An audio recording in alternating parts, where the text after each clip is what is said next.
Good evening, this is Woodblock printmaker Dave Bull here at my carving bench in one corner of our shop in Asakusa, Tokyo. It has been more than a dozen years since I posted the first video on this YouTube channel.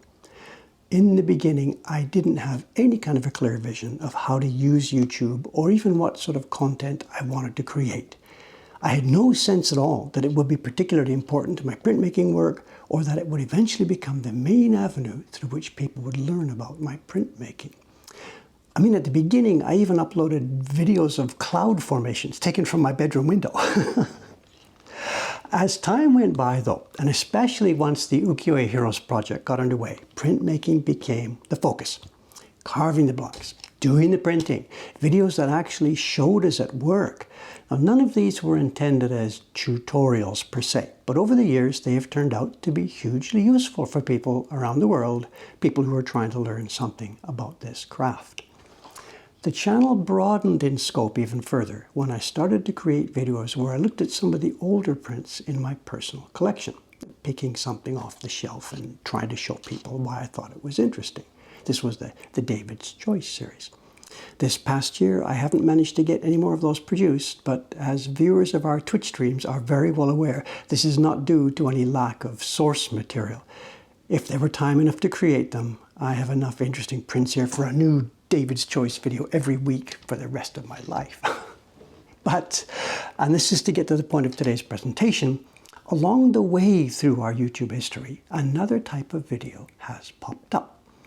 These presentations haven't been specifically about the nuts and bolts of the work, but were an attempt to give some background. I tried to tell a story about something. The first of these was remembering a carver. Now, I don't want to get sidetracked today by telling the story of that story, as it were, but can simply mention that it changed my life. And due to its effect on the YouTube algorithms, that video continues to be one of the main ways that people learn about me and about Mokuhankan. There have been other story presentations since then, none with that kind of massive impact, of course. And today we're going to have another one. It's not about carving or printing, and actually it has absolutely nothing to do with my work. It's a personal story about some events in my life from around 7 years ago. Events that I haven't talked about when they've been ongoing, but enough time has passed that I think I'm now able to let this one out of the bag. What you're about to see is a replay of one of my Twitch streams from a few weeks ago, the one where I dropped this story onto a completely unsuspecting audience. They came for the printmaking, and actually, I did sit there and work while I talked to them, but the content certainly wasn't what anybody had been expecting. I'm very finely glad to let this story escape. I was never comfortable with keeping these events under wraps. It's just not my character. And at the end of the stream that day, I was really, really glad that I had indeed let this go. I should mention one thing before we start. Partway along, you will hear me talk about things that might leave you concerned about my situation, myself or my situation. Please remember that this all happened a number of years ago. We don't know the final ending yet, but hey, I'm still here, I'm still alive, and I'm still very much kicking. Let's roll the cameras. We'll pick up about 10 minutes into that Dave's live stream. At the point it comes of video here, I'm getting ready to add the embossing to a group of new prints that have just arrived from our wonderful senior printer, Kubota-san. Okay, you know what's going on? I have to emboss these. I've got the proper deck. I believe, let me just test one sheet here for the layout. This goes in here, that goes in there. Yes, we are going to emboss these with the names of the craftsmen. Now, there is something else going on here today. I had been semi-teasing you about something for quite a while. Let me see, let me put these, where are we going to put these? The outstack. The outstack's going to go there. Can you see that if I zoom out a bit more? Is that okay? Somewhere on there. You want to see these prints, not just see the backside. We do it like this. Okay. I've been teasing for quite a while about a certain topic we were going to talk about. And I think about 2 or 3 weeks ago, I said something like, I need clearance to be able to tell you a certain story. And if I get the clearance next week, I'll be able to chat with you about this topic, about this story. And I got clearance. What was the date? Last Tuesday, a couple of Tuesdays ago. I got my clearance. Kawasaki. This is the right one to show. Hori carving Kawasaki Suri Kubota Kenichi. This is correct. Double check, double check. She did carve it. He did print it. Let's go. I got the clearance and I can tell you this story. And it's going to take a while. And it's funny, in preparation for telling you this, I thought, Dave, check up on some things. Like, did A happen before B, or what happened here? So I went back to some of my receipts, money I paid for about 7 years ago, to check and see if I could get the order of these events right. And it turned out that I had some of it mixed up in my head. So I'm very, very glad I checked this out last night, and I've made a cheat sheet. I've got my iPad sitting here, and I've got a couple of notes reminding me about the order in which to try and put this story across to you. Because if I hadn't done that, I would really get this scrambled. Anyway, enough. Let's do this. We're going back to 2017. We're going back to that year. It was, what's that expression the Queen used some time ago, Queen Elizabeth? There was a couple of decades ago. There was a fire or something, and something else happened, and somebody died. And she said there's an annus, it's the Latin word, annus miraculous. No, the other way around. Annus horribilis. Was that the deal? Somebody's got it? Annus horribilis. For me, actually, 2017 kind of turned out to be one of those. It's actually both together. It was a pretty bad, no good, terrible, awful year. And yet lots of really cool, nice, interesting things happened that year. It started out, I got called over to Canada in February or so. My dad was dying. He was 88 years old. He'd had a real super happy life. He'd been just healthy and happy and hearty and hale and ginky all his life. But suddenly things started to come apart, and it was clear he was dying. My daughters, whatever, they called me, Dad, get over here. I had been scheduled to go over there anyway for a trip in February, March, but I changed the dates and got over there, and yeah, it was bad. He was in a room in a hospital. They had taken him out of the other rooms where other people are. It was clear he only had maybe a week left. And yet he was conscious and talkative and stuff. He needed company. He needed people to talk to. He wasn't in any pain. They were giving him morphine and stuff. He wasn't in any pain. And I stayed in his room there. I flew over, got in there, talked to the rest of the family, got set up. And I stayed in his room with him that day. And it got towards the evening, and he was still chatting and talking, and like, the nurses, they moved a chair in for me so I could sit there at the side of his bed and talk to him. And it got like past the visiting hours, and it didn't really matter. They let me stay, and he's chatting, and he dozed for a while. And I said, should I go? And they said, no, it's okay. And they moved an armchair kind of a thing into the room. And it turned out I was there for the next, it was 6 or 7 days. I only left the room to go to the bathroom and to get a quick shower. They showed me there's a shower. My daughter brought food, and I had a great time helping my dad die. It sounds like a terrible thing to say. He knew it was the end of his life, and he just told stories and told lies, and we listened to some music together, and I recorded some of it. I will never, ever play it for you. That's not the kind of thing you do. But I helped that guy through the last few days of his conscious life. And he slipped down a little point, and he could no longer chat and talk, but he could hold on, and he knew I was there next to him. And it was a wonderful time, and a perfect way to end my time on this life with my dad, you know. At one point, the nurses, I guess the doctor said, Mr. Bull, you know, by this time Dad was pretty much asleep all the time. they came in and said, Mr. Bull, it's not going to be long now. So I got on their phone there, called my brother, my mother. They came in that evening, and the three of us, you know, it's the classic scene. He wasn't conscious anymore, but the three of us gathered around his bed and hugged him tight, and he died a few minutes before midnight, and we sent him off on his way. So I'm sorry, that's not actually really today's story. I'm sorry. It's just that it was the beginning of the year. He passed away really quite peacefully, but it was a shock to me. You know, my dad was going to be there forever and ever and ever. You know, my mother she's still around, 97. So it's kind of a shock to me, and it was the first real experience I had, and training me and letting me understand that we're going to leave, you know, that as much fun as it is that we're here, and as cool as these people are, it let me really fully understand that it's coming to an end, you know, that we're going to disappear. Anyway, there it is. The guy had a fabulous life. You got 87 and a half years of perfect life, and then to crash and bang at the end. That's the way we all want to go. Anyway, this is not today's story. I'm sorry. I came back to Japan, whatever, get back to work. This is 2017, you know, we're still not a very big deal. Mocha Hong Kong, the shop has been only open 3 years. And we're doing okay, but we're not okay at the level we're doing it now. There had been a bit of an explosion that spring. The shop was busier than ever before. There was online orders were strong, and subscriptions also were doing well. And I had a real problem.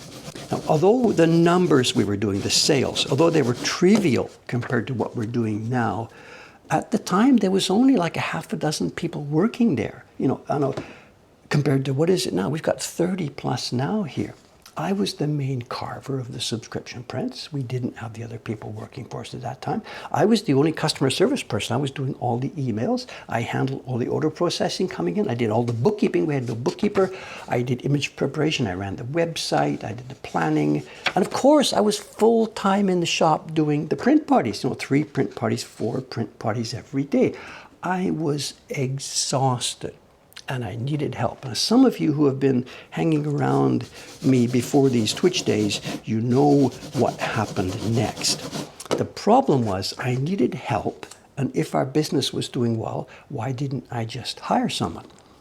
The problem, I had made a big mistake some years before this, in that I worked for free. I took a salary, but it was just basically food and nothing else. So all those jobs that I just mentioned, the customer service agent worked for free.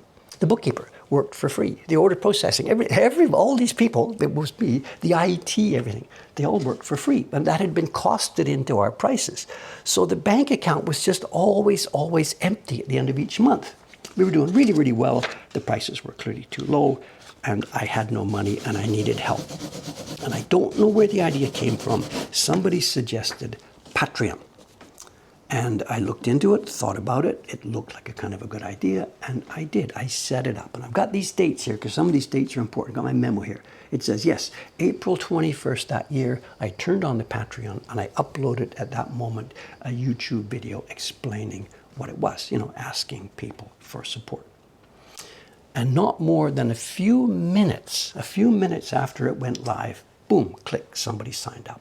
Boom, click, somebody signed up. The sign-ups started to flood in. 16 people in the first hour. I've got my memo here. Most of the people, they were at the top level, and most of them are still in that Patreon supporting us still now. The support was incredible. It seemed that was it. I could now see a way forward. There was going to be some money in the bank, and I was going to be able to hire somebody. I went to the bathroom.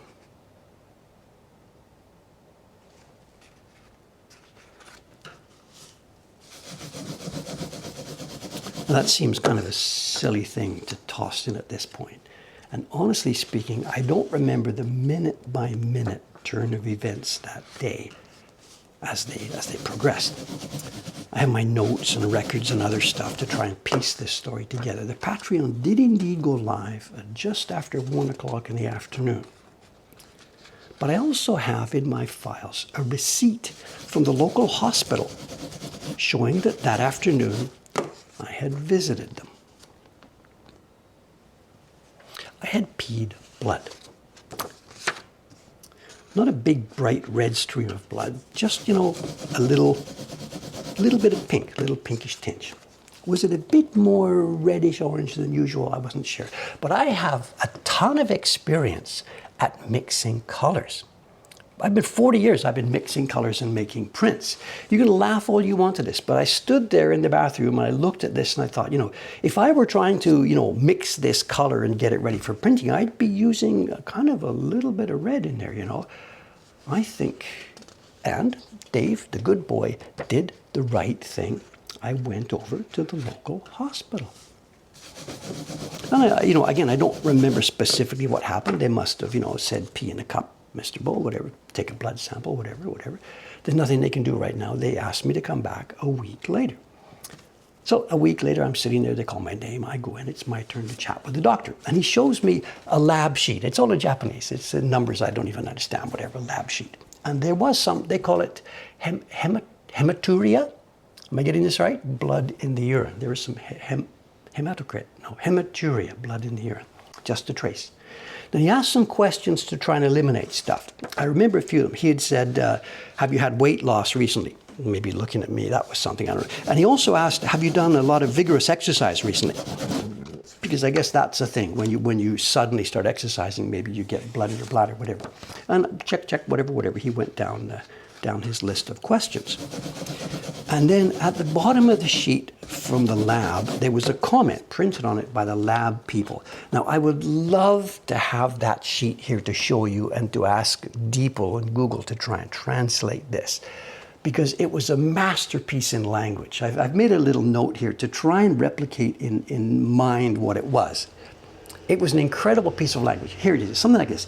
It's not completely sure that it might be possible that perhaps we maybe can't totally rule out the slight chance of carcinoma. Something like that. It was full of like double and triple negatives. And I asked the doctor, okay, I don't quite understand this, I'm sorry. What do you think I should do? And he just shrugged, like, no, we don't really know. It's up to you. You think, do what you want. So I try to take the sheet and leave, and he pulls back. No, this is for our records. So just please, we're done here. It was late in the day now. I had gone late in the afternoon, and he was trying to close down and whatever. So I go to the front desk, pay my bill, go home, and that's that. So there I sat. Now what to do? Now this guy hadn't seemed particularly concerned about this, but that language, whatever it was, cannot rule out the possibility of... Okay, so this is April 28th. And again, I wouldn't have remembered all these dates, but last night I sorted these out. And I need to do this because April 28th, I did that hospital thing. And 3 days later, I was in Canada again. What had happened? They called me over again for something? No. Nothing to do with the family, nothing to do with my dad. It was a trip to Toronto, and I was booked to appear at TIFF, the Toronto International Film Festival, for a day. I was actually going to be a star. This is the documentary, the world premiere of that documentary, The Art of the Game, the documentary about the ukiyo heroes. It was, my God, it was a ton of fun, an experience I've never had before and will never have again. Big black limo meets me at the airport, takes me down to the something Intercontinental Grand, something hotel, whatever, radio interviews, and then of course the premiere itself. There wasn't all that many people there, but whatever, there was people watching this thing. We watched the premiere. I come up on stage, media asks the questions, blah, blah, blah, blah, blah. It was really kind of good fun. And they gave me this badge, the lanyard thing with the badge, and it said subject. I mean, there's some of them say producer, some say director, some say whatever. Mine says subject. So that gave me access to all the stuff, all the lounges, the bars, and everything else. And I hung around there for a few days, and people knew I wasn't important. The word subject means you're inside one of the films or documentaries. You're not a player in the industry and stuff like that. So it was just good fun hanging out there. The food, oh my God, just whatever. It was really, really good fun. Anyway, all over. Time to come back to Tokyo. I get back to Tokyo. And now, what do I do about that? About that thing? We cannot rule out the possibility that perhaps there may be blah blah blah blah blah. And it was now the spring rush, the shop. It's the same thing I say now. It's going nuts. Back then, it wasn't nuts by our standards, but anyway, whatever.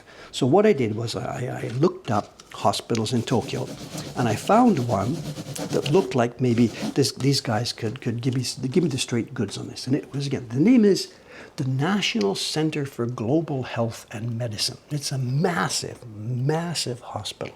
It's like city blocks, huge thing in the sky. It's a government thing, and it's just whatever. It's the big deal, the real deal. If you kind of like think you're going to have cancer, maybe this is one of the places to go and talk to them. Now, you're supposed to have an introduction to get into a place like that. You don't just walk in the door. And if I had been smarter and if I knew the deal, I would have asked the previous doctor, give me a letter, and but he hadn't given that to me. I hadn't asked about it. So when I showed up at this place, they're like, no way, sorry. But, I'm told the story that I've just been investigated. I'm bleeding, and, I wasn't bleeding. There had been no recurrence of the pink, but whatever. Tell them the story.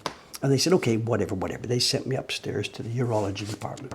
It was the same story, pee in the cup, do this, come back next week, Mr. Bull, we'll talk to you about what's going on. So here we go, we're replaying the same story. I come back next week and I'm sitting in the chairs there waiting for my number to be called, and a girl comes off to the side. Before you go and talk to the doctor, please come over here. And she takes me and leads me into a little room, and it turns out that I'm about to have a cystoscopy, cytoscopy, I don't remember the pronunciation. I failed my story here. The one where they put a camera in your bladder. They put a camera in your bladder. It's kind of simple. You sit in this padded chair, you lean back, spread your legs, they close the curtain, and then they, put the camera inside, and away you go. It's not some dramatic. There's no screaming pain involved here. It's not the most comfortable thing that will ever happen to you. Maybe for women it's a lot easier, but for men it's kind of a little bit of a whatever. And I sat there in this little cell. The curtain is closed. I'm sitting there, and I can feel now they're moving the camera this way or this, and I can hear click, and I can hear another click. I guess the system takes pictures or whatever. It's a lady doctor there. I met her again later. It's a lady doctor with one or two assistants. And they're doing this and they're doing this and click, click. And suddenly, the curtain gets slammed aside like this. And I'm like, what? And this lady doctor, and her eyes are bright. The sun was shining from her face. She's beaming. She's so happy. And she says, you have cancer. We're going to operate. And she closes the curtain. And I'm like,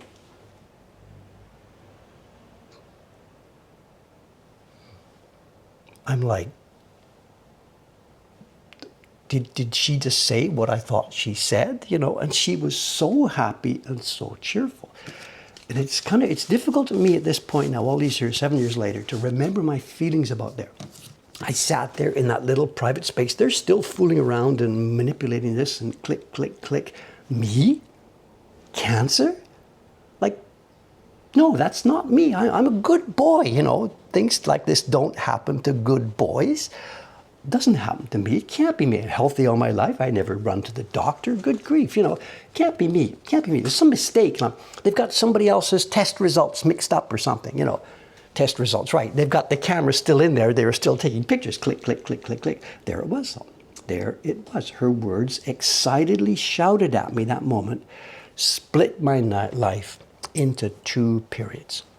There's the previous Dave, happy, carefree, unconcerned. I am immortal, of course.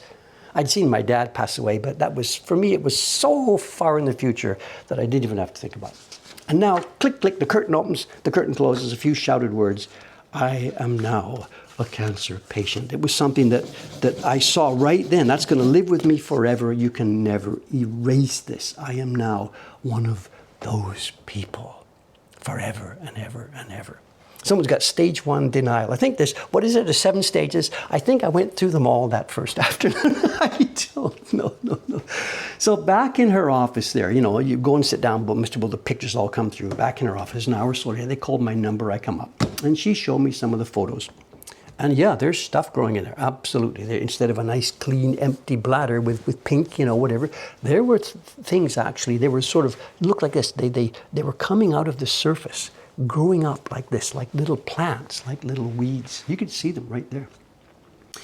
So I asked her, you know, like, what are we going to do with this? What are we going to do with this? And she outlined what came next. They were going to do another appointment a week later because what they were concerned about, it's funny. She said, we can take this. We can cut this out. This is no problem. Don't panic about this. You know, I'm not panicking, but whatever. She says, we can cut this out. But she says, what we really need to know at this moment right now, before we can set up a plan for you, is we need to know where this is. Has this spread to your kidneys? Has this gone anywhere else? So you're coming back next week, whatever, for the full Monty. It was, I don't even know what it was. It was CTs or it was MRIs or something. I don't even remember what it was. She asks about free dates, whatever. And we set it up for, I guess it was a week later. I don't remember. I'm trying to remember how this all went together. I go back a week later and she gives me the news. This is cool. We can't find this anywhere else. Your kidneys, looks good. Your gallbladder looks good. All the nearby stuff there looks good.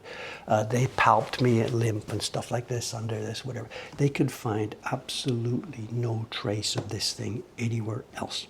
So she said, this looks to be pretty localized. We can take care of this for you. So they, this was, what was it? I got my note here again, date. This was June 7th. This is now 6 weeks after seeing the pink. She asks about my free dates. I'm like, yeah, lady, whatever, let's get going on this. She pulls up the operating system calendar, and she books me in. Check in on June 23rd, and they would operate a couple of days later. Monday the 26th was the scheduled date to do this. So a bit of waiting began. Nothing for me to do, just simply wait. No change in my habits. There was no dietary, there's no chemo or radiation and nothing like this. Maybe part of the consultations, I think they were involving like family history. Has there been a history of cancer in your family and stuff like this? I had to try and draw a little genealogy chart, and that was kind of funny actually. I know who my mom and dad are, and I've met both of my grandmothers, but without getting too much into dirty details that my mother would not want me to talk about, it's not actually quite clear who the men are as we go up into the genealogy on the family here. So I couldn't give them much information. The grandmothers, one heavy smoker, one not, both very long-lived.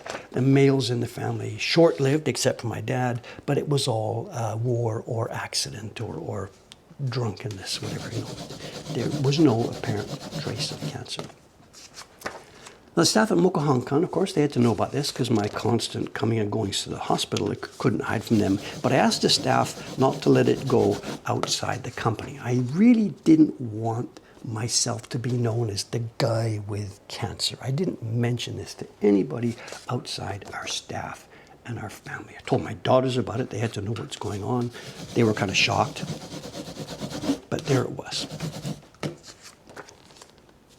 Now, the operation comes in, and I tell you this, we should like put this on a separate page and let me tell you that story separately because it was so much fun. I will never, ever, ever forget it.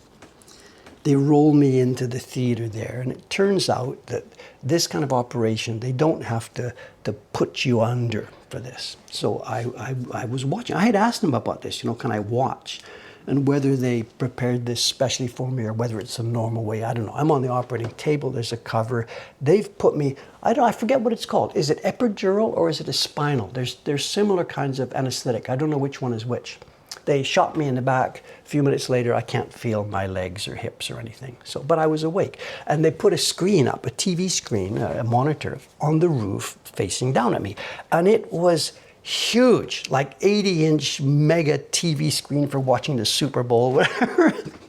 And I'm lying, and they start their stuff. And a minute later, the thing comes alive, and we're looking inside my bladder. And my God, the I wish I could do the David Attenborough voice. I mean, I've never actually seen any of his documentaries, so I can't do this at all. But it looked like we were in the Great Barrier Reef in Australia, a shallow sea. There's a sandy bottom, and there's these anemone things growing there, and they're waving gently like this in the water. And we're looking inside my bladder. The camera is now in there, and we're looking at this stuff. And this is so cool. And we can imagine the summer sun beats down on the shallow seas, And so we're watching this, and they all talk, are you ready to go? Ready to start? Okay, so they're ready to start, whatever. And into this scene of pastoral, beautiful sea with the sun beaming down on these shallows, into this scene comes a scythe. That's the only way to describe it. Like they used to cut wheat and rice in the old days, these giant scythes. It's a hooked piece of metal. And it comes in from the back in this sea and approaches these gently waving anemones. And then she starts her job. She starts cutting, and she slices off some of this anemone stuff. And oh my God, it's the fog of war. Blood spouts from the bottom. They pump this and that, and the thing swirls, and there's bits of stuff in front of the screen, and they pause while they pump water in to get the blood out, and it was absolutely fantastic. I have no idea how she could control this and figure out where she was. It was just like some ultimate video game, but I'm just in amazement at what was going on. I didn't understand much, and honestly speaking, from that point, it was cloudy and red and muddy. I just had to sort of sit there until eventually it all cleared. I could hear some bzz, bzz, bzz sort of stuff, and I guess part of it is they cauterize electrically some of this. And I remember one thing. At one point, we can see this giant scythe in there, and I asked the woman handling the mask stuff, I asked her about this. What's the scale? What are we looking at? This all looks very big, but how big is that knife? And she doesn't know. She goes down to the doctor and blah, blah, blah, and talk. And she comes back and she gestures with her fingers. It's about 12 millimeters wide, just over a centimeter, maybe half an inch for those of you who speak inches, whatever. And this curved hook blade, it's like a half inch wide. And at this point, something hits me. This is happening inside my body. And I ask her, how did that get in there? And how are you going to get it out? I'd be like, I know my anatomy. And they're talking about a half-inch curved blade slicing around inside my bladder. How did they get that in there? And she didn't explain too much there. She said, whatever, when this is all over, the doctor will be visiting your room, and you can chat with her about that, later on. And to jump ahead, there was later on when she is chatting with me in the room, I said, how did you get such massive tools into my body? And she says, well, actually your tissues there are pretty soft. They dilate pretty well. And she explained it to me. I looked it up on Google later. They put a pipe up you first, and then through the pipe they put cameras, tools, and pickaxes and whatever else they're going to use. But I remember one thing, my face must have been shocked, what have you done to my body, or something like this. And I wish I could remember the exact words, because she just floored me. She said something like, you know what, go ask your mother about the day you were born before you start complaining about how long we stretched you. It was great. She wasn't taking any of this. Some guy is complaining because, I'm a little bit painful because you stretched me. She says, go ask your mother about this. So Dave, at that point, I must have just, okay. Must have just shut up. They rolled me back to the room, whatever. And the anesthetic wore off after a while, and I have to say, actually, there was no dramatic stuff. There was no writhing around in pain on the hospital bed. I was pretty sore for a while, and the rest of the afternoon was really kind of not so much fun. There's a drip in and a drip out and stuff like this, and they left me alone. Just, please, Mr. Bull, just relax and sleep, whatever. So I did. I went to sleep, whatever. Next morning, I'm up, and there was something interesting at this point I maybe forgot to mention earlier. When I checked into the hospital, they checked this, got your pajamas, got your toothbrush, yes. And a smartphone, please hand over your smartphone. I'm like, what do you mean, hand over my smartphone? She says, there's no smartphones allowed on the ward. We've got a cubicle here, we'll lock them all up for you, bang, put them in. And I said, I don't have one. And she said, that's what they all say. Please give me your smartphone. This is a really strict rule. There are no smartphones allowed on the ward. And I said, I don't have one. And it's the same argument I have with the NHK guy when they come to the door for the money. I don't have a TV, and they don't believe you. Anyway, the point being, she didn't bag search me, whatever, but she said, okay, but please understand, if the nurses see you with a phone, they will instantly confiscate you, and we will be very, very upset. And I said, I understand, please. I'm a good boy. I actually follow rules, and I don't have a phone. And I expect her then to say, okay, what about computers and blah, blah, blah. And she didn't ask that. And in my bag was my laptop, the earlier one I have here, and a Wi-Fi router. And I didn't volunteer that information. I really didn't think about it. At this time, I was thinking about, cancer and operations and stuff, whatever. So the point being, in my bag in the room, I had my laptop and a Wi-Fi. And my Wi-Fi router. So that next morning, I'm up like whatever it is, 3 o'clock, nothing's happening, whatever. I quietly get my computer out, not sure if I'm going to be, castigated for this, but whatever, quietly get the computer out. And I'll never, ever, ever forget what I saw. I'll never forget it. I don't remember the exact number, but the episode. I opened the thing up, connected the Wi-Fi, and my inbox, and it says something like, you have 5,672 unread emails. And as I watched it, it then said 5,724. 5,816. This number is ratcheting up as I'm watching it. Emails, emails, emails. And I have no idea, like, oh my God, has word of this got out to the fans? And I have no idea what's going on. No idea. And what it was this. Over on my YouTube channel, without thinking too much about it, I had clicked the checkbox that says, notify me when someone subscribes to your channel. I think they don't do this these days. I don't know. Anyway, so I realized what that was. Oh my God, there's people subscribing. So I quickly went over there, unchecked that checkbox, and that put an end to the cascade of mails. But what had happened? Sometime during the night, that night, Tokyo time, the YouTube the algorithm, had decided that my channel, and not just my channel, one particular video in particular, you know which one. The algo had decided that this was worthy of promoting, and it had started to recommend it to people all over the place, all around. That video, remembering a carver, of course, it had garnered tens of thousands of views during the night. Many of those people then clicked the subscribe button, and that's what was going on. And there it was, another one of these moments. This story is kind of full of these moments. That was another moment that changed my life. Dave's life now can be divided into two. Before that night, my life before the algorithm decided this is worth promoting, and my life after it. Now, we work hard for what we do, and we're smart, and we just work so hard. So our success comes from our efforts. But there's no denying it that that little switch in the algo has made all this happen, has been one of the mechanisms by all this that happens. Our growth before that day was, something like this, work hard, dig hard growth. Our growth after that day is like this. And we can see it in all of our charts and historical references.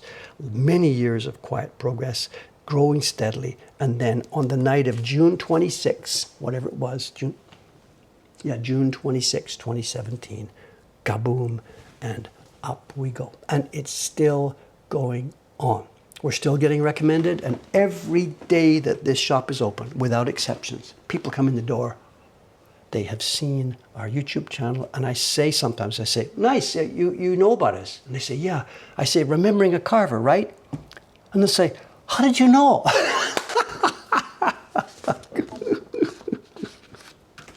The little bird told me, whatever. So there I am. I'm in a hospital. I'm flat on my back. Tens and tens of thousands, all the new shop visitors. This is just far in the future. None of this was happening. At the moment, all I was concerned about was two things. Did they cure my cancer? And when can I go home? I got no answer to either of those questions over the next few days. And of course, is the cancer gone is not something that should be asked or could be asked. Of course, no idea. They couldn't even talk about this. They had chopped out what they could see, and then this was going to be a question of wait and watch and come back and wait and watch and come back. Certainly once the scarring was gone, they took biopsies. They were going to dig into the biopsies and see what's going to happen. But as for the question of going home, that wasn't going to happen right away because there was a complication. Now, whoever designed the human bladder, whoever designed this, should have been sent back to design school. Sorry, this has some fundamental flaws. Back to the drawing board. Start again. We all know how this works. The bladder is a sac there. The exit's at the bottom. Good design. Gravity will help this. The exit's at the bottom. The inputs, where the tubes from your kidneys come in, they are also near the bottom. Not quite at the bottom, but they're not at the top, which common sense would say drip it in from the top, drop it out from the bottom.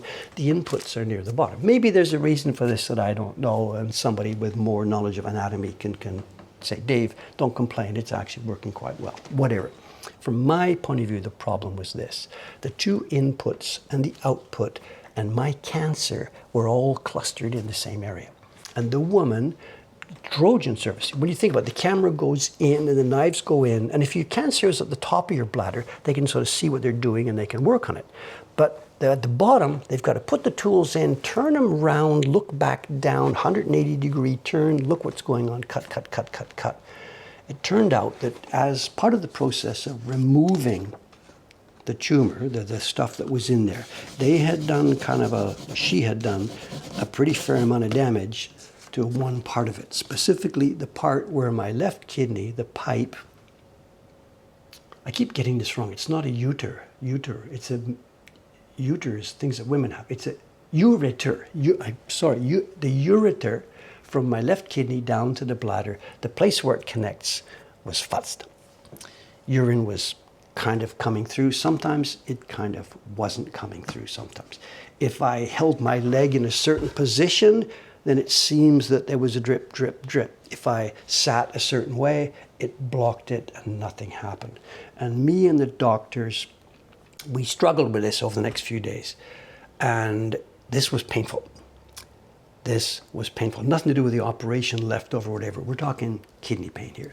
And if I sat down for 10 minutes longer than I should sit down, boom, suddenly there'd be this stab in my kidneys. And I didn't scream, but it's like the kind of stuff that would make you scream. And we wrestled with this. They're trying to decide what to do. Is it okay? They were just hoping that it would heal after a couple of days and it would be open and that I would, urine would be dribbling.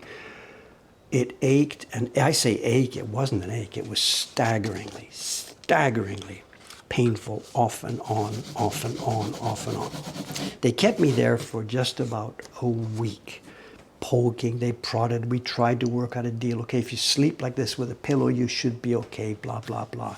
And that's what we ended up with. They let me out of there. What's the date say in my notes? July 4th, they let me out of there. And with my written down here, pillow there, don't sleep on your left side, sleep on your right side, do all these things, and this thing will settle down and eventually the urine will flow properly. Ha, ha, ha. Now, I also remember that date because July 4th was the date they let me out. And over the previous couple of days, I had been doing emails back and forth. The computer was okay, by the way. They saw me with it and didn't panic about it. No phones for pictures and stuff, but computer was okay. Anyway, so they let me out of there on the 4th. And that evening, I was on the Joetsu Shinkansen. Boom, heading out of Tokyo that very evening. It's okay that the operation had been, a week before. I was healed up by then. I was off to see a young man who had been sending emails to us about the idea of working from Mokuhanka. I now had Patreon money in the bank. I had tons of work to do, and this young man seemed like he was going to be okay with what we're doing. And those of you who know the story, know the story. That was up to see, it was Cameron-san. I went to visit him that evening, and he looked okay, his wife looked okay, we had fun, we went out for dinner together, it seemed all right. It was good to go. He wasn't available right there that day, but we teed it up that he would start working for us the next October. This is July 4th, so we've got July, August, September, whatever. I'm still struggling, bang, bang, bang, doing all this. Anyway, this was Cameron. He was booked, and he was booked to start October 1st. Excuse me. So as for my condition and what to do, it could be managed, by doing this. I had to manage my posture and sit here and sit there and sit here and struggle with the pain when the pain happened. As for the cancer, there was something else they wanted to do. And this is a fun one. I had never heard of this. And this story sounds bizarre. It's true. It's whatever. They wanted to put me on a treatment of what they called, get the letters right, BCG. They wanted to pour a liquid into my bladder once a week for 8 weeks. And the liquid they pour in is a living, live, active, dangerous tuberculosis bacillus. And I'm like, when I heard her describe this, she just basically was, Mr. Bull, please, just trust us. And I looked it up, of course, then, and I've looked it up since then on Wikipedia, whatever. And this particular treatment is marked with something like, it says, the method, how this works is still unclear to the medical and research community. They don't know how this works, but they think that it works, and it seems to work, so they do this. The tuberculosis, there's a vaccine they give you, but what this is, there's a liquid. You go to the hospital, they put the catheter in, and the guy pours in, glug, glug, glug, glug, glug, glug, glug. He pours into your bladder a cupful of this BCG solution. And then says, don't move. And I'm like, I gotta pee like crazy because my bladder's not full. Don't move. 2 hours. And you sit there and you little left and little right. And the theory is that the tuberculosis thing, somehow it bonds or it reacts with some part of the tumor or the cancerous things or whatever, and you sit there and then say, okay, off the toilet. And they've got a special toilet in the hospital that is just for the BCG patients, because what you're peeing is live tuberculosis, like if somebody touched it and then whatever, they would get TB. This is dangerous. Pee, spray with I don't know, what's the word, bleach and blah, blah, blah. And they said, you're gonna go home now. Don't use the toilet in the station. Wait till you get home, and for the 8 weeks that we're doing this, set yourself up with a little toilet at home that nobody else touches. Don't let anybody else in there. Use it by yourself, wash your hands. We've got this bleach solution, spray solution they give you. They really, really, really don't want people getting this thing. So away we go. We start this treatment of BCG. To me, it sounds like black magic, but hey, whatever. I know. Do what the doctor tells you. We start this. We don't go too long. What happened was there was supposed to be, I said it was supposed to be for 8 weeks. Where are we here? 8 weeks. It was supposed to go for 8 weeks, but the doc called me. It would be about the second week or the third week. I don't remember the exact stream of the events here. The doc called me, and it was one of those conversations. Your cancer doctor phones you in the middle of a day, and she says, Mr. Bull, can you drop around tomorrow? We need to talk. So, okay, I get this. This is not the kind of telephone call any of us likes to get, but away you go. I mean, please relax here. Like, we know where this is going. I am here. I am alive. And, we sort of know how the story partially ends, but wherever, here we are. She says, come in. And what's happened is the biopsies have come back. The operation a couple of weeks before, they've taken out all kinds of stuff, and the biopsies have come back. And she says, I have some, and she just said, I have bad news for you. And again, I wrote it down to make sure I get this right. She told me that she felt there was cancer deep in the bladder, and she wrote it down for me. Invasive urothelial carcinoma with glandular differentiation, grade 3. Now that sounded pretty bad to me, especially the grade 3 part. We hear about cancers and like stage 4 sort of stuff. We hear that when people have cancer stage 4, it's like sort of get the hearse ready, because these people are like going to be on their way out. So I was kind of a little bit shocked by this. Not only do I still have cancer, but this is a very different kind of terminology than they used before. This is a big deal. So she says, we have to go in again. And I said, do you mean the same operation as before? She says, well, we're going to go in the same way. But she said, one, you're not going to be able to watch this because we're knocking you out completely top to bottom. And she says, the reason we're doing this is because once we get in there and we start to dig around, it could be that we need to remove a bit more, and then we need to remove a bit more, and at some point we may decide that bladder has to come out. And she says, well, what's going to, we need your approval to know what's going to happen. If your bladder is coming out, I need to know how you want us to proceed with this. And I didn't understand any of this. So she had some printed out sheets there. She showed me option 1, option 2, option 3, and option 4, and whatever. And again, I don't remember all the details. Basically, I think it came down to one option was the bladder comes out and you get a plastic bag on your hip and you wear the plastic bag for the rest of your life. Dump it out and clean it, whatever. Another option is they can chop part of your guts away, take your intestine, sew it up into a little bag, and they can make a little internal bladder, which, you will have a real bladder. You wouldn't even know anything's in there except for the dietary restrictions and this and this and this. She gave me all these options. And she didn't need my answer right then, but she said, when you come back for this operation in a few days, we'll need to have you to check off and decide what's your options, whatever. So I go home with this. We're booked to come in here a few days later, and I'm like, I'm not having so much fun because the kidney pain is still there, and I still have cancer. And do I tell people about this and what's going on? And I'm trying to build the new bookkeeping system to get ready for camera and all that kind of stuff, and doing print parties. It really kind of wasn't so much of a fun time. But anyway, whatever. You go through it. You go through it.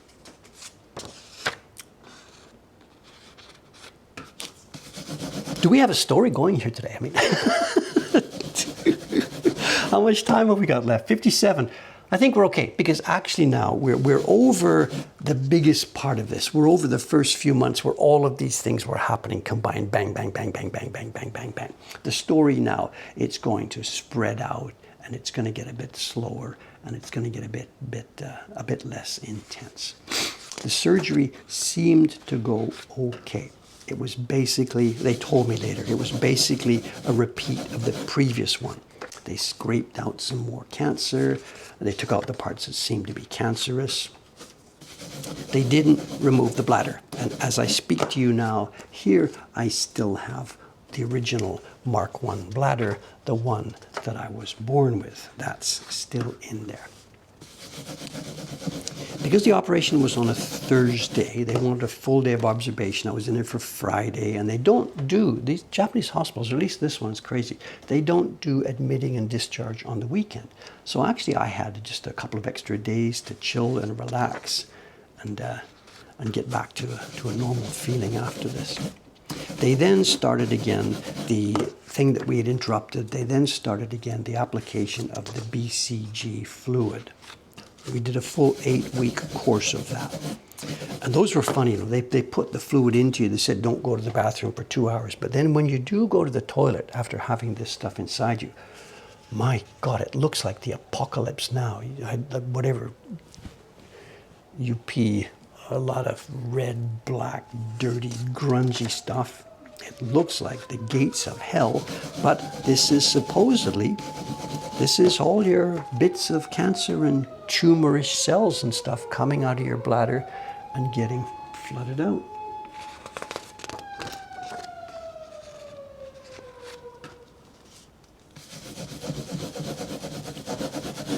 Has somebody called the cops on me? I don't know. Now, too, here, I see in my notes here that this exactly now is the time when we started streaming on Twitch. This is August 2017, and I think our first stream was August 22nd, Japan time, 2017. I'd been thinking about doing Twitch for quite a while, but obviously with all these things going on, it really didn't seem to be this most sensible thing to start Twitch, start streaming here, and then, excuse me, I got to be in a hospital tomorrow, blah, blah, blah. But now that the operation things seem to be behind me, all of it is going on, I started this stream. And some of you have been here ever since then, August 2022. August 22nd, 2017. That's 7 years ago. Next month, 7 years. After the BCG thing was over, as I said, it was 8 weeks, we then moved to a checkup schedule. And I don't remember what happened. It was like some things were checkup once a month, some were every 3 months. The cytoscopy was every 6 months. Ultrasound was every 3 months. They really wanted to make sure this thing wasn't getting out of hand and escaping to somewhere. You know, back when I was back in the chair there for these cystoscopies, there was no more this curtain thing. I don't let them close the curtain anymore. I'm an old timer at this. I know what's going on. I know the doctor. We want to chat about this together. So it became sort of just a routine for thing. Up in the chair, poke it in, let's look at the video together, and away we go, and away we go. Now, as the months went by, the checkups became really, really, really routine. It was just part of my life. I still had to be really careful with my posture. It was impossible, absolutely impossible to sit down for any extended period without starting an episode of kidney pain. I'm streaming here for 90 minutes, and sometimes it was okay during the stream, but I'd get up and kapow! 30 seconds later, I'd be lying on the floor with this clutching at my kidneys. It was unbearable. The shop staff got to know how this was working. I'd like be completely normal. I'm doing a print party or something with everybody happy, cheerful. Dave, look at this, he's really a cool guy, blah, blah, blah.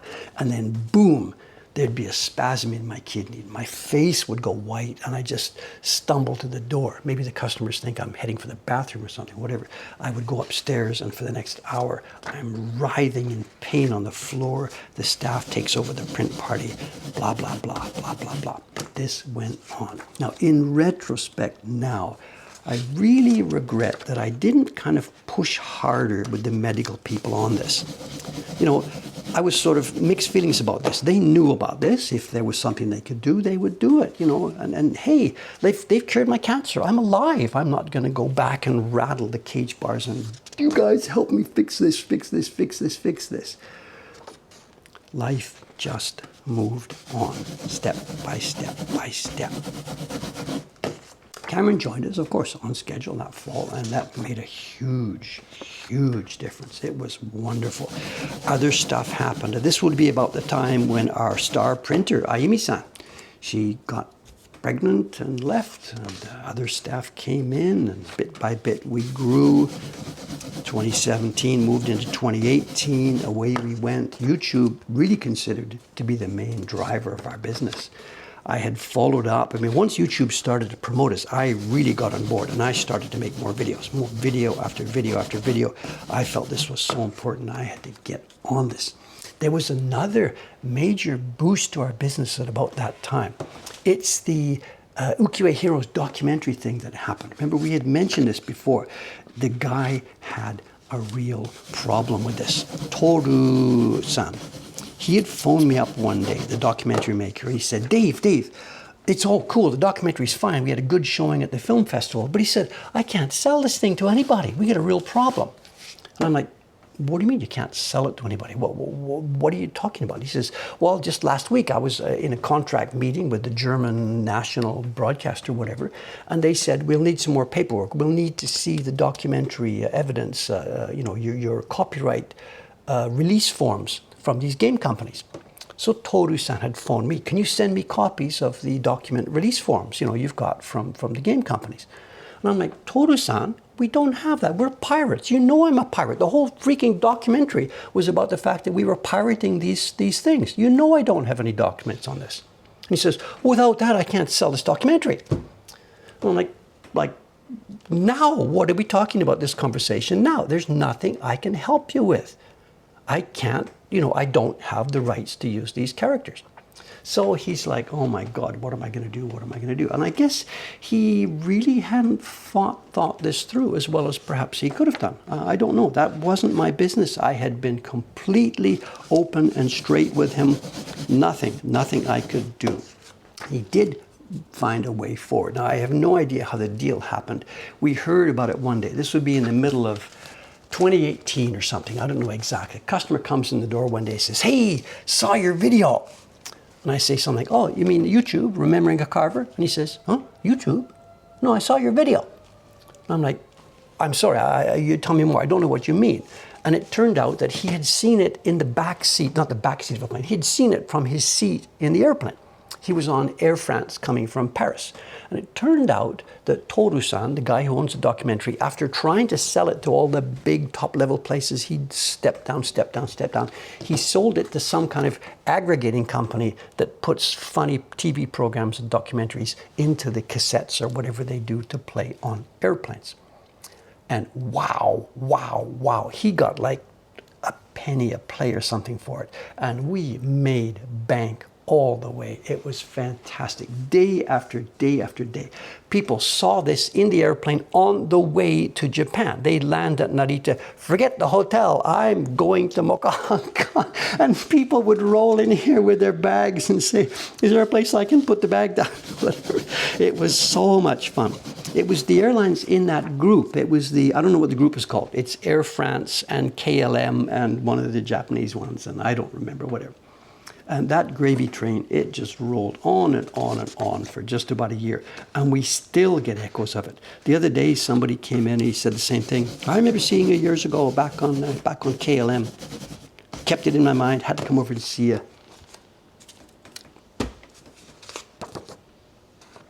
Okay, now, we are going to have to get this thing going because this story does have an ending. And I did get clearance last week to be able to tell you about it. But there was one more, the kidney pain. Am I going to live with this for my total rest of my life? What am I going to do?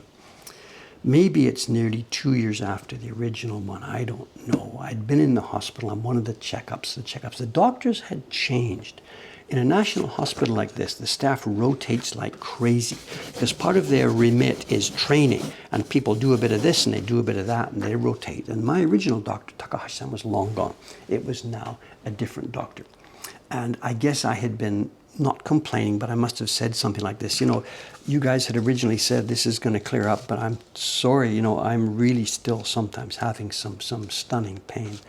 So she booked some kind of a, I don't remember what it was. It was an MRI or a CT. I don't know the details of these things.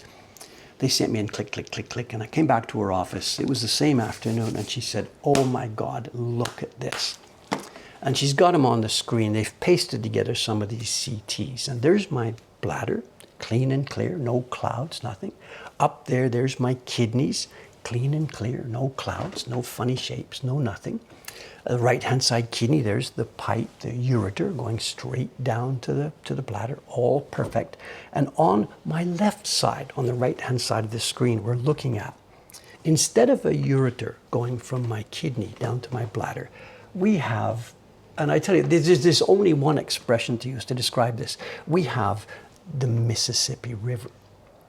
It's not a straight little pipe. It curves and twists and loops and goes back on itself. It gets big, fat, an inch wide. It gets little, thin. It goes.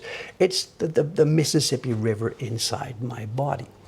And what's happened, clear, all of us now, it's clear exactly what's happened. That blockage down there has never totally blocked. There's been urine flow, but the pressure from the kidney backing up, the ureter swells, it twists and whatever.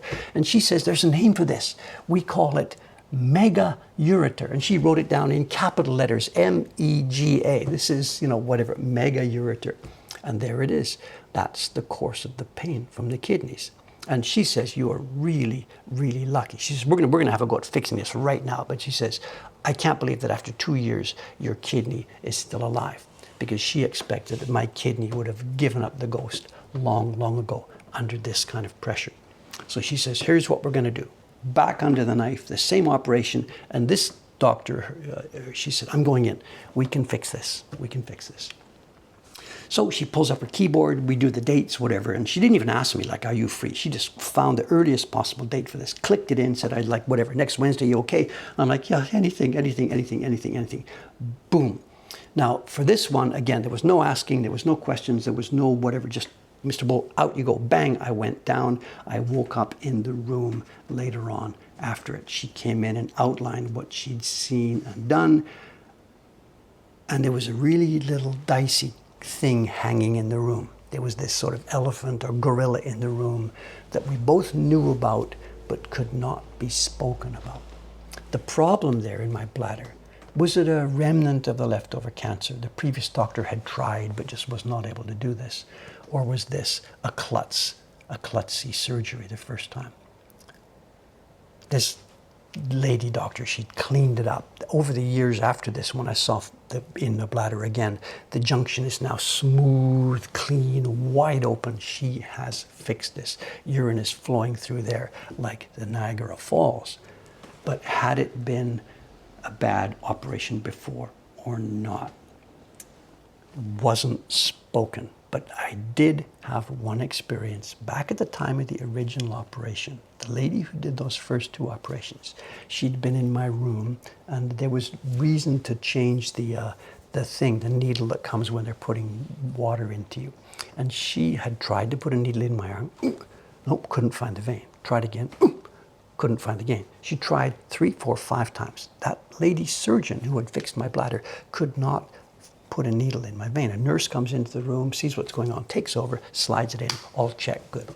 So the woman who had done my first 2 surgeries couldn't even handle putting a needle in somebody's arm. And I don't know, Japan, kids' exams, who can remember the facts, and that's the kids that get into medical school, or maybe the ones whose parents have a donation, they're the ones that get into medical school. And just maybe to become a surgeon in Japan, maybe those are important, and the actual ability to maybe do things is not so important. I don't know. Anyway, there we are. This was 2019 now. This was the summer of 2019. And that's kind of the end of the story. Pain since then? Nothing. Not a twinge. The junction, as I said, it looks fine because I've seen it during subsequent checkups. It's clear and clear. When I was back for another checkup last January, the doctor again said, okay, Mr. Bull, we're nearly 7 years since you've had this. There's been no sign of the cancer now for nearly 6 years. This was last January. She said, okay, come back in July. 6 months from now, we'll put the camera in one more time, take a look, and if it's all clear, we will call Sotsigo, graduation. And that's what she said in January, and that's what happened a week ago. I went back on the 23rd, was it? 23rd on Tuesday. I got in that chair one more time, for the final time. She says, let's have a look, and we all know the story here. The chance of a cancer coming back at this point. It looks clean, look clean. She pulls it out and says, away you go. I go in the doctor's office, we chat about it, and she says, that's it.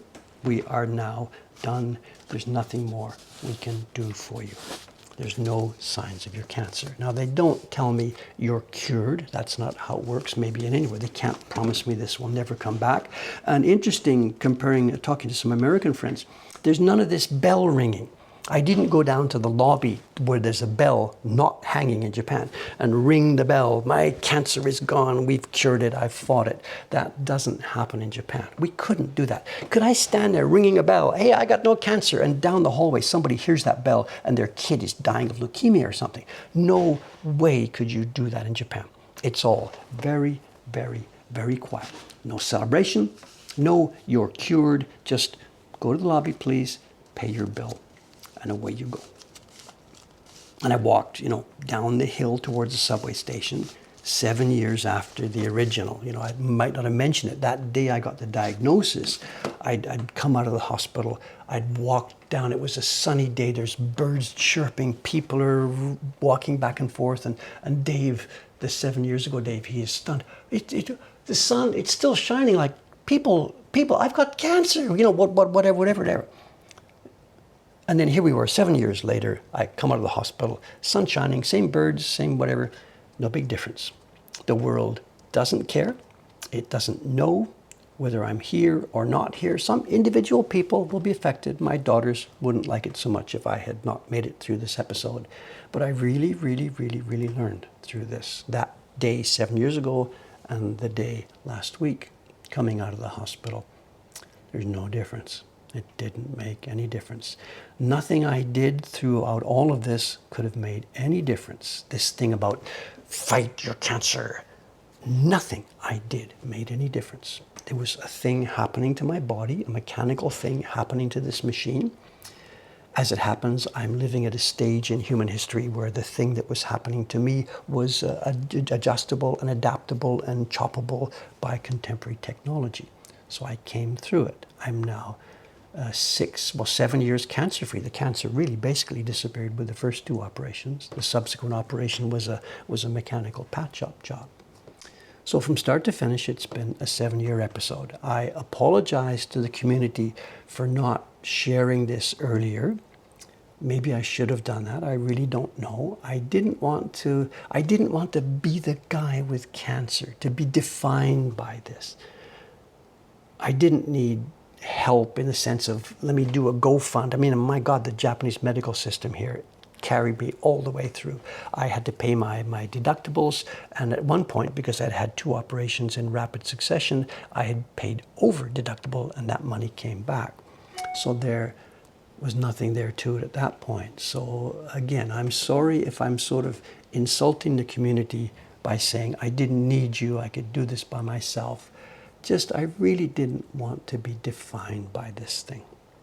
So there we are. I think it's okay to tell this story now. Now it's out in the open. I don't think anybody's going to sit there, oh, Dave, yeah, he's the guy with cancer.